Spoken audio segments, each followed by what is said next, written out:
Ang Timano hindi na dapat pinatestify si Madriaga dyan sa House Committee. Kasi po, katulad nga nung sinasabi nung iba, and I agree with that, kasama na po rito si dating Justice Ascuna. Yan pong hearing ay hindi trial. Para lamang yan preliminary investigation ng piskal. Preliminary investigation po ng piskal, di ba, magpa-file po kayo ng complaint affidavit. Tatanong lang, ikaw ba ito? Pirma mo ba to? Sinusumpaan mo ba to na ito ay katotohanan? And then tapos na. Then pasasagutin yung kabilang party. Kung merong counter affidavit, kung nag-reply yung complainant, may rejoinder. Doon lamang po ibabase. Kasi nga, sufficiency of ground lamang. Hindi po full-blown trial yan. Hearing lang po yan. Probable cause lang. Ang ginagawa po ni Luistro ginagawa niyang full-blown trial. Ngayon, kung gusto mong full-blown trial, kasama na yung pag-question ng kredibilidad. You cannot have your cake and eat it too. Ang nangyayari po kasi dito sa mga tumutulig sa kay Vice President Sara Duterte, mga ipokrito mga double standard, mga doble kara. Pagka pabor sa kanila, yung pagbebendalo, sige sila. Pero when someone like Representative Marcoleta relies on their flawed procedure at sinasabi niyang, ginagawa mo ng trial, hindi na hearing. So, questioning ko na yung kredibilidad. Ayaw naman nila. Yan po kitang-kita na talagang ginagamit lamang itong hearings ng House Committee on Justice para gibain ang pangalan ni Vice President Sara Duterte. An impeachable official is not yet impeached. So, sa puntong ito po, at this time, wala pa pong impeachment against Sara Duterte and therefore hindi po pasok sa exemption yon.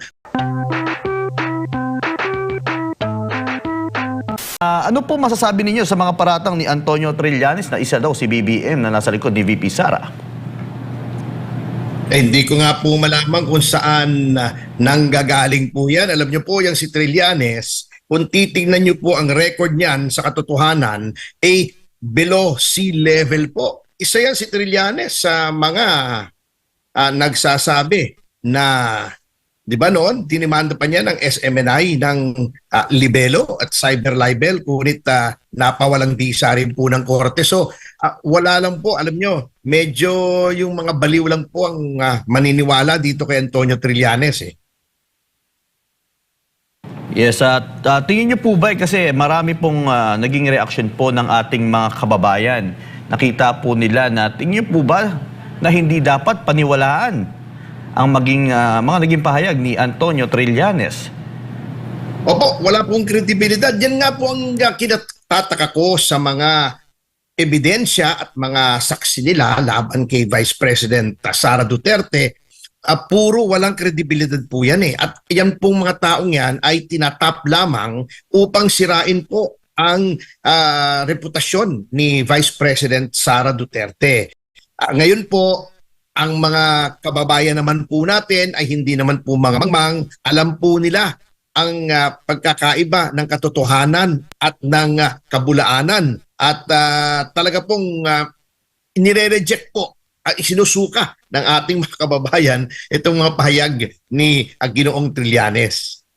Tingin po ba, attorney, na dapat pang busisiin ang salin ng ating Vice Presidente simula pa ng kanyang pagka-Vice Mayor, pagiging Mayor pa siya? Anong tingin niyo na dapat gawin? Hindi po.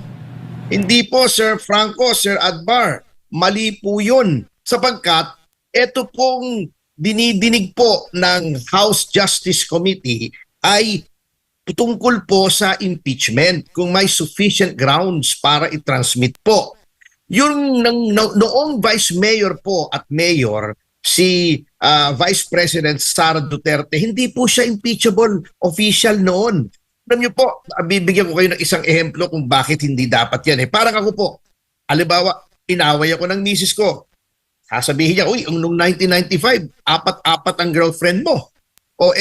Hindi ko pa naman siya asawa noon, hindi ko pa nga siya kilala noon. So, ganun po yun Ano pong koneksyon ng mga SALN ng isang hindi impeachable official at that time dito po sa mga grounds for impeachment. At klarong-klaro po, kaya inuungkat lamang po yan para again, ay sirain po ang reputasyon ni Vice President Sara Duterte.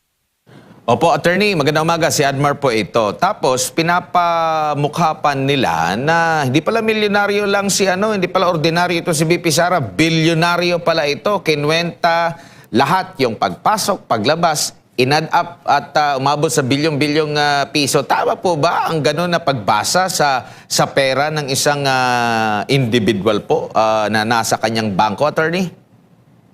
Mali po yan at ginawa na po yan kay Chief Justice Renato Corona noon na maling-mali po. Bigyan lang naman po natin ng isang ehemplo. Halimbawa, meron po akong 100,000 sa bangko. Nag-withdraw ako ngayon ng 50,000. Pagkatapos, bumalik 40,000.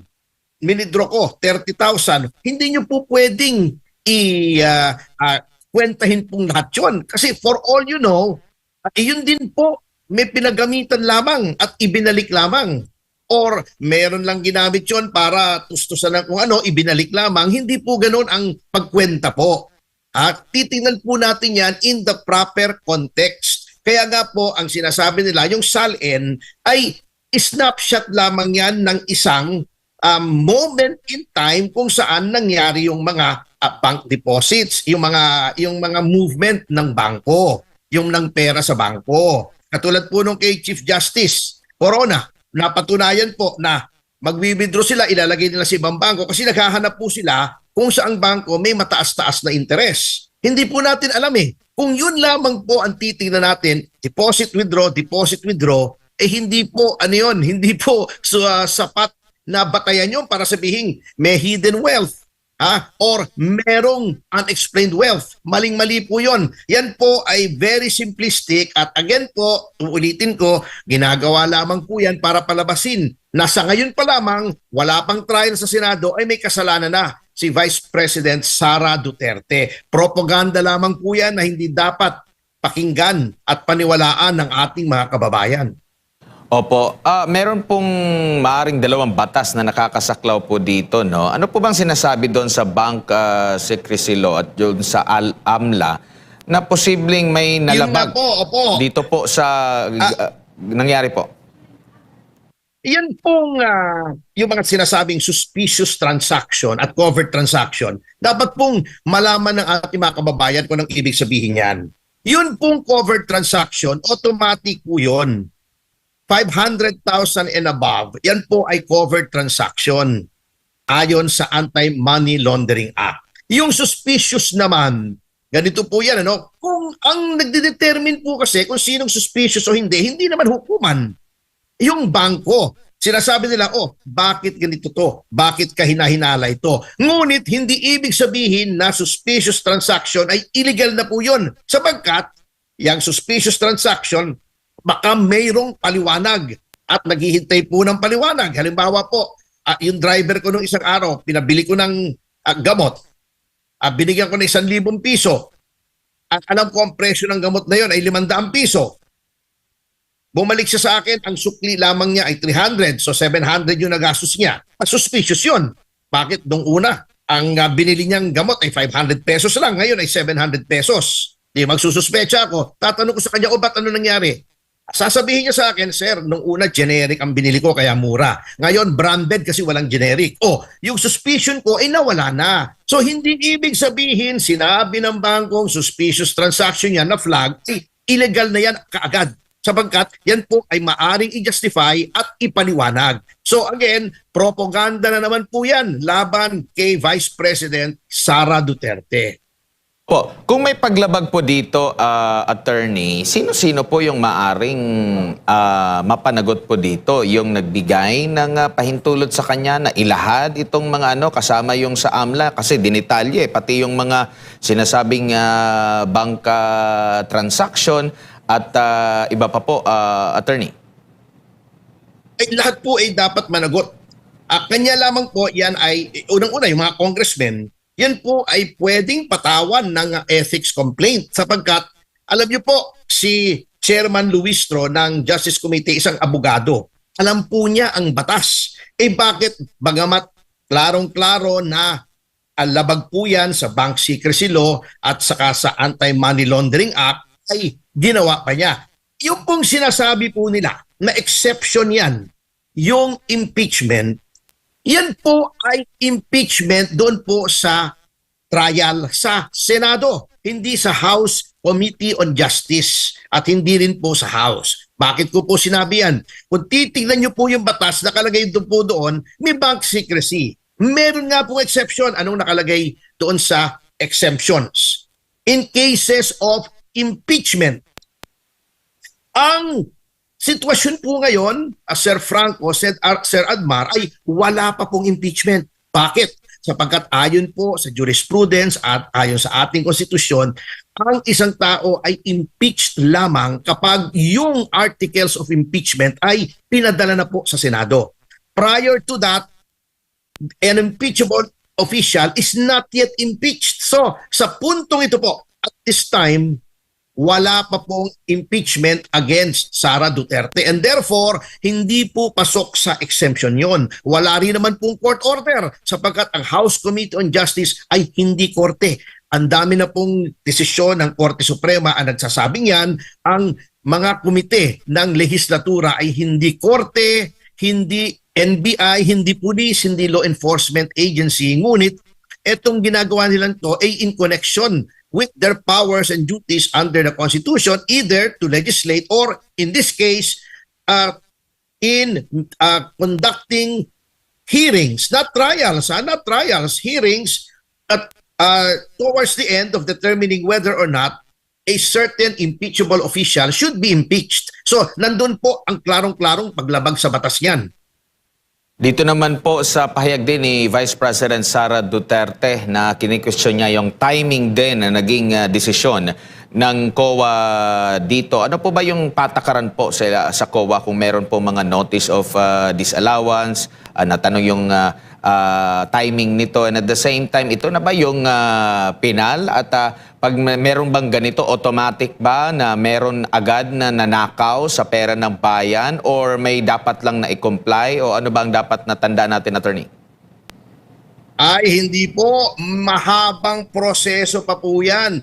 Yan ay parang yun pong sa piskal na pag nagkaroon ng finding of probable cause at yan ay inihain sa korte, hindi ibig sabihin na ikaw ay guilty na ng isang krimen. Ganito po yan, ano? Napakahabang proseso po yan. Kapag kayo ay nabigyan ng notice of disallowance, yan po ay pwede nyo pang iapila sa direktor ng Commission on Audit, yung direktor po. Kapag yung apila nyo ay hindi napagbigyan, pwede pa kayong mag-MR. Kapag yung MR nyo ay dinenay, pwede pa kayong umakyat sa Korte Suprema under Rule 43 sapagkat under Rule 43 po ng ating Rules of Court, ang desisyon ng mga constitutional bodies, COMELEC, yung Civil Service Commission at ang COA ay appealable pa sa Korte Suprema. Kaya hindi pa po final yan. Bibigyan ko po kayo ng isang example. Yung case po ni Commissioner Rowena Guanzon. Di po ba noong 2022 ay ang COMELEC natin na isang constitutional body ay nagdesisyon na pwedeng maging nominee at representative ng isang party list si Binibining Guanzon. Ngunit kinontes po yan ng Duterte Youth Party List. Ayan, kanina nakita ko na naman yung kaibigan nating si Chairman Ronald Cardema. Noon pong inakyat namin sa Supreme Court na TRO at hindi nakaupo si Commissioner Guanzon. At later on, sinabi ng Supreme Court, mali ang COMELEC. Hindi nila sinabing dapat na legal yung pag-substitute ni Commissioner Guanzon bilang nominee ng yung kanyang party list, yung P3PWD po yata yon, hindi ako nagkakamali. Ganon din po ang COA. Hindi porket may notice of disallowance, final na yan. May ninakaw at kailangang ibalik. Ang makakasabi lamang po na pinalyan at talagang may problema at kailangang ibalik yung pera ay walang iba kundi ang kataas-taasang hukuman kapag inapila na po under Rule 43. So yung sasabihin nilang may notice of disallowance na ngayon at merong liability si Vice President Sara sa pera ng bayan, isang malaking kasinungalingan po yan. Hindi po ganyan ang proseso ng ating batas pagdating po sa Commission on Audit. Opo. Dito naman po sa pagbusisi sa kredibilidad ng sinasabi nilang research person or witness, matatanda natin sa mga pagdinig, no? Common na mga pagdinig o regular na mga pagdinig dyan sa Kamara, sasabihin agad nila na dapat bubusisiin bago bigyan ng pagkakataon na makapagsalita dyan, no? Pati nga sa Senado, di ba? Kaya nga medyo natagalan na mag-imbestiga doon sa mga pahayag ng 18 Marines. Pero dito naman po sa pagpayag nila na makapagsalita yung ilang mga resource person at nagtangka yung ilan sa mga mambabatas na questionin yung kredibilidad, pina-strike out dahil hindi naman daw nila role daw yung ganon kasi sa Senado daw po yung pagko-question na dito sa mga nagiging witness o resource person po nila, attorney. Alam niyo po, natatawa na lamang ako minsan dito kay Chairman Luistro na sinasabi niyang hindi yan dapat dyan sa House Committee, dapat dyan sa Senado. Ang timano po, Sir Admar, Sir Franco, ang timano hindi na dapat pinatestify si Madriaga dyan sa House Committee. Kasi po, katulad nga nung sinasabi nung iba, and I agree with that, kasama na po rito si dating Justice Ascuna. Yan pong hearing ay hindi trial. Para lamang yan preliminary investigation ng piskal. Preliminary investigation po ng piskal, di ba, magpa-file po kayo ng complaint affidavit. Tatanong lang, ikaw ba ito? Pirma mo ba to? Sinusumpaan mo ba to na ito ay katotohanan? And then tapos na. Then pasasagutin yung kabilang party. Kung merong counter affidavit, kung nag-reply yung complainant, may rejoinder. Doon lamang po ibabase. Kasi nga, sufficiency of ground lamang. Hindi po full-blown trial yan. Hearing lang po yan. Probable cause lang. Ang ginagawa po ni Luistro ginagawa niyang full-blown trial. Ngayon, kung gusto mong full-blown trial, kasama na yung pag-question ng kredibilidad. You cannot have your cake and eat it too. Ang nangyayari po kasi dito sa mga tumutulig sa kay Vice President Sara Duterte, mga hipokrito mga double standard, mga doble kara. Pagka pabor sa kanila, yung pagbebendalo, sige sila. Pero when someone like Representative Marcoleta relies on their flawed procedure at sinasabi niyang, ginagawa mo ng trial, hindi na hearing. So, questioning ko na yung kredibilidad. Ayaw naman nila. Yan po kitang-kita na talagang ginagamit lamang itong hearings ng House Committee on Justice para gibain ang pangalan ni Vice President Sara Duterte. Kapag sila ang lumalabag, okay lang. Pero pag pinapatulan yung kanilang paglabag at nagre-rely po ang isang tao doon sa ginagawa nilang kapalpakan, pinapatulan, kumbaga nagra-ride on lang naman si Representative Marcoleta O, ayaw naman nila. So, anong kaipokrituhan yan? Opo, attorney, ang sabi rin nila na dahil nabanggit sa desisyon, recent na desisyon ng Korte Suprema, may kaugnayan dito sa impeachment hearing laban kay Vice President Sara na dapat mayroong due process.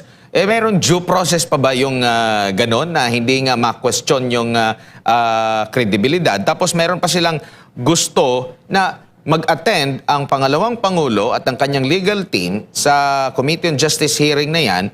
Pero nung nagsalita si Marcoleta, si Nazal, si Congressman Suntay para questioning nga, rejected lahat. So, anong i-expect natin pag nandoon yung pangalawang Pangulo na siyempre questionin yung mga sinasabi ng mga alegasyon, hindi nila ma-question kasi sasabihin lang din naman na, ay, sa Senado po yan, attorney.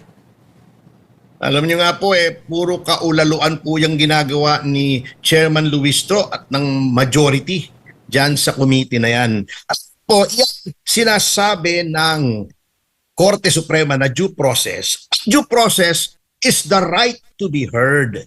Yan pong due process na yan ay ginagawa nila pang justify na sinasabi lang, sabi ng Korte Suprema, due process, kaya nagtatrial kami rito. Wala naman pong sinasabi ng Korte Suprema na due process is only satisfied if you have a full-blown trial. Ang sinasabi lamang po, the only requirement of due process is that the person being accused of wrongdoing or crime be given the right to be heard.